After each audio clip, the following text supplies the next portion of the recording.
All right, so when politics became identity, and why that is very dangerous, that was a time when politics was something you discuss. Now, politics have become something that you are. Politics is now you. That shift from opinion to identity is one of the most dangerous cultural change of our time. You know why? Because when politics become identity, disagreement stop being intellectual and it start feeling something personal. And my friend, when disagreement feel personal, relationship suffers. So, let's unpack this together carefully.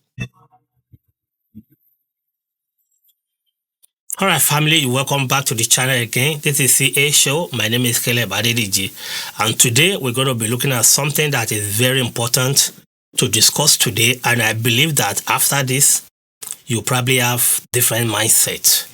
Alright, and what are we going to be talking about today is we're going to be looking at political identity, how politics has become our identity.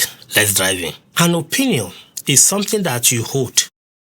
An identity is something you protect, right? So, if I disagree with your opinion, you can argue back, okay? That's okay. But if I challenge your identity, you feel attacked, right? And that is where we are right now. People don't say, I support this policy anymore.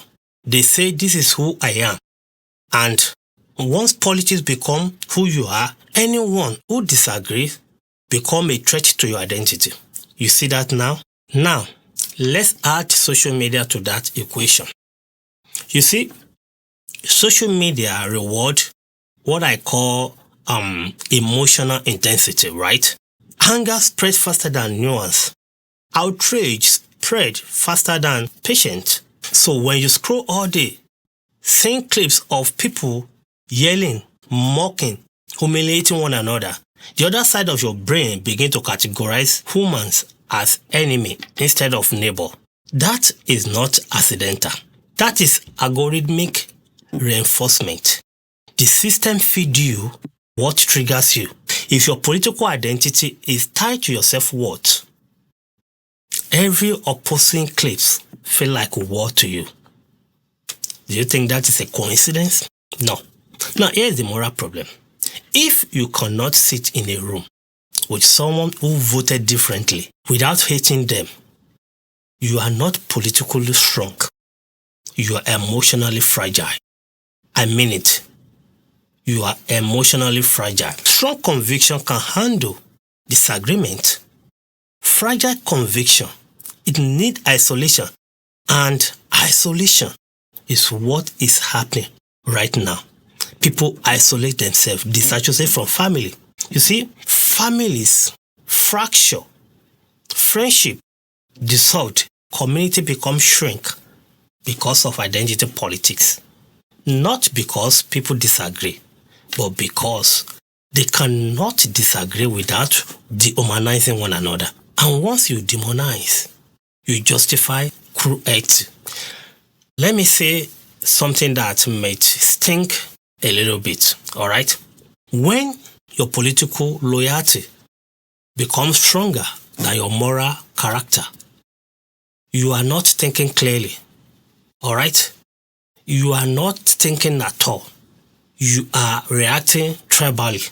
And tribal thinking reduces complex human being into what I call symbol, easily push around. So, that person represents everything that is wrong. That person is human being with fear.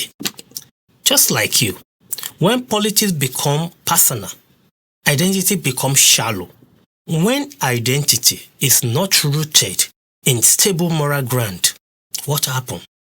Faith, purpose, family, long-term value people cling to ideology and substitute meaning. So, an ideology is a poor substitute for character if you don't know. If you build your identity on shifting policy debates, you will live in constant agitation. Because politics never rests. It shifts, it moves, it evolves, alright? Now, let's bring responsibility back into this. You are allowed to care deeply about issues. You are allowed to vote passionately. You are allowed to believe strongly. That's fine. But you are not morally justified in humiliating others for disagreeing with you. If people disagree with you, fine. It's their opinion. And your own disagreement, your conviction is your opinion. So humiliating shouldn't be the answer. It should be intellectual debate and discussion. So disagreement is not violent, is never violent. Okay? Being different is not hatred. And moral maturity means that you are learning to separate policy from person. There's a policy, there's a person. Being able to separate that is what we call moral maturity. Alright? So before we go, I want to test you with this. And the question is, as a person, can you explain the opposing side of an argument in a fair way without mocking the other side or without mocking it? If you cannot, you are not informed. You are conditioned. I want you to know that politics should sharpen your thinking, not shrink your heart. And I tell you this, that if your engagement in politics make you bitter, it make you more hostile. If your engagement in politics make you more dismissive, something is wrong with you. Something is terribly wrong, and you need to check it. Conviction should produce clarity, not cruelty. And if we do not correct this trajectory, we won't just have polarized election. What it will produce is a fractured community that cannot function together. And that, my friend, is far more dangerous than losing any single vote. This is CA Show, and my name is Caleb Adediji. If you like content like this, please like this, give it a thumbs up. If you're here to be a subscriber, please do subscribe, click the notification bell, and share this video so that others can benefit. And I'll see you on the next one. Bye-bye.